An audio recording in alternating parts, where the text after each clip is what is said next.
Hi, my name's Brett Lyons of TLSA International, and the title of this video, Selling in Hard Times. Something that I guess most of us are faced with, regardless of our business or the industry sector we work in. Today's economic climate means we're all selling in hard times. You know, one of the really alarming things about that is that when you analyse current sales forces, you discover that many people in business-to-business selling are actually faced with this situation for the first time. And even more alarmingly, many people in sales leadership and sales management roles are also faced with selling in hard times for the first time. The results we're seeing is a repeat of the same mistakes that have been made in previous downturns, and sadly, often with the same disastrous consequences. So what should we do? Regardless of whether we call it economic adjustment, downturn, economic rebalancing, or just plain recession, what are the things that you as a sales leader or a sales manager should do to make sure that your sales team are in a good position to deal with this economic climate? Without question, working harder is possibly part of it, but it's not the only answer. You've actually also got to do different things as well. Just encouraging salespeople to work harder will ultimately result in what we might describe as a headless chicken syndrome. Lots of effort, but not an awful lot of results. One would suspect that chasing new business may be a part of it, but again, there is no point going out looking for new customers if you're losing existing customers out of the back door. You've got to make sure that you look after the existing customer base. And that's, for me, the real focus. And I think there's three areas that you can pay real attention to. The first, managing the sales cycle. Think of a sales cycle as an opportunity to do business. You've been to see a customer, identified a need, you now have an opportunity to fulfill that need, a business opportunity. Second, managing the approval process. You know, it's inevitable that when we get into hard times, decision makers, because of fear of their personal reputation, the impact the bad decision may have on the business, decision makers take longer to make decisions, and many organisations will add an extra layer of management, which in turn just delays the decision-making process. As salespeople, we have to be ready for that. And third, negotiation skills. Good times or bad times, there's no point in doing business if we don't make money. So negotiation skills in a downturn, we really do have to think about, are they sharp, and are our people doing the right things to negotiate the most profitable deals? So let's take each of these in turn and talk about them a little bit. So first of all, let's talk about sales cycles. You know, up until recently in Europe and the UK, we've had a very buoyant economy in which business-to-business salespeople have often had a series of sales cycles coming at them, generated from existing customers and new customers alike. The biggest challenge often being to manage the inquiry, from inquiry, manage the sales cycle and take it to closure. That has changed. The change being now that the salesperson is tasked not only with managing the sales cycle, but going and spending time with customers to actually find and generate the sales cycle. So what are the things we need our salespeople to do? For me, I think there's two or three areas that we can really focus on that might just encourage our salespeople and help them to do their job better. The first, coverage. Making sure that we spend the right amount of time with each customer, face-to-face, on the telephone, through email, based on profitability and potential. Even getting to the point where we perhaps think as salespeople, sales managers, sales leaders, of writing an article and communicating that to key people in our customers. The objective just to be to engage people, getting them thinking about something, and perhaps even getting them to contact us out of interest that ultimately starts a sales cycle. But when it comes to selling in hard times, maintaining regular professional contact is an absolute must. You know, I can think from previous downturns of several customers who've said to me, you know, all the way through the last couple of years when times have been tough, you were the one provider that stayed in contact. Well, when a customer says that to you, the absolute certainty is that when the good times come, you're going to be the person that they continue to do business with, because they've come to trust and value what you offer them as a business partner. So coverage, really important. Second, do salespeople structure their weeks? Time is the most precious commodity we have.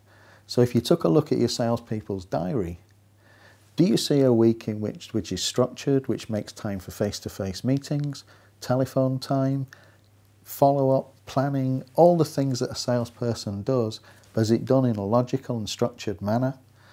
Or do you see a series of random events where the use of time really isn't optimized? Time is the most precious commodity any salesperson has.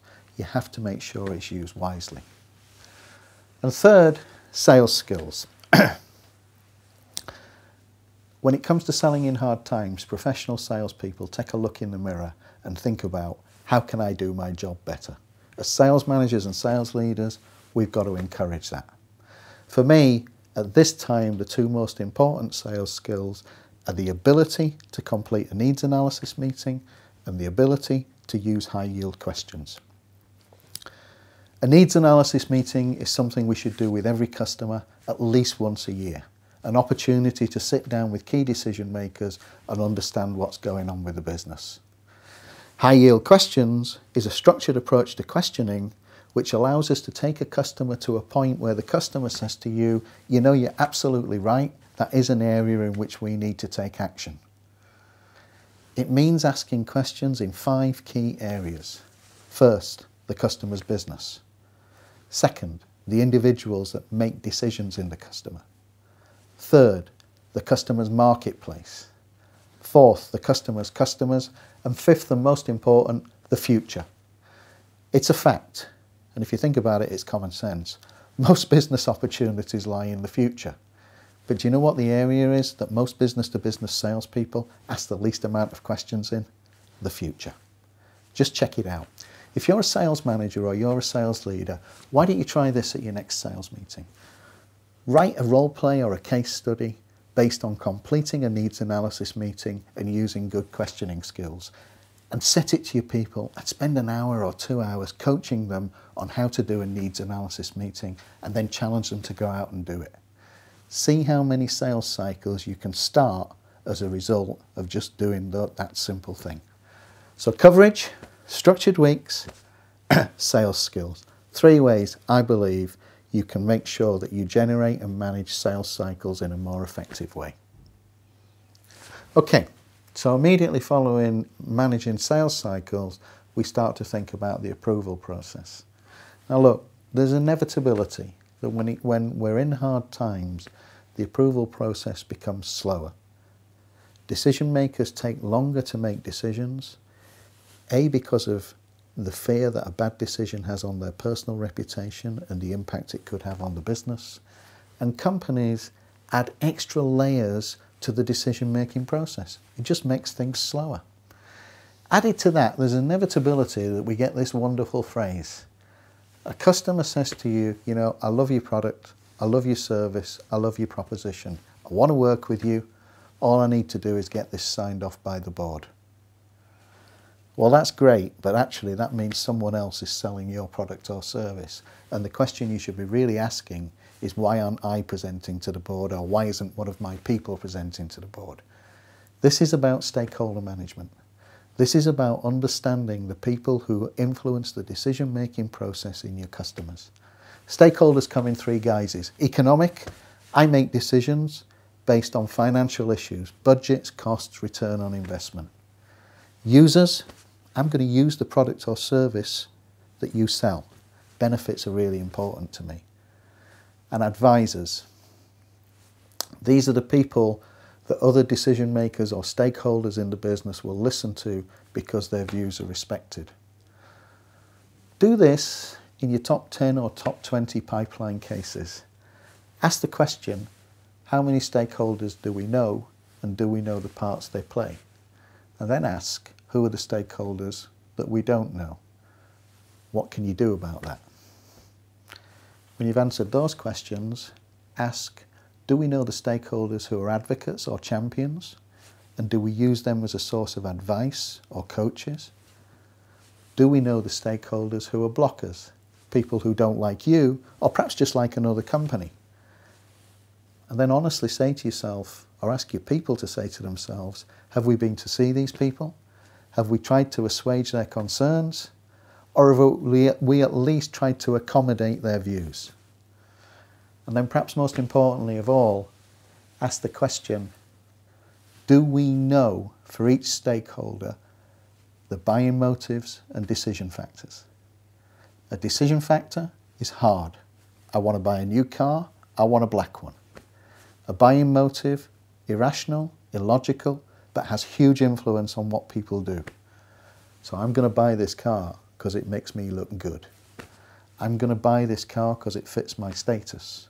I'm going to buy this car because it's just real value for money. Just ask yourself the question, in the process of approval, are you addressing all of the people who impact on the approval process? Because the reality is this, if someone is saying to you, I love your product or service, but I've just got to get it signed off by the board, someone else is selling your product or service.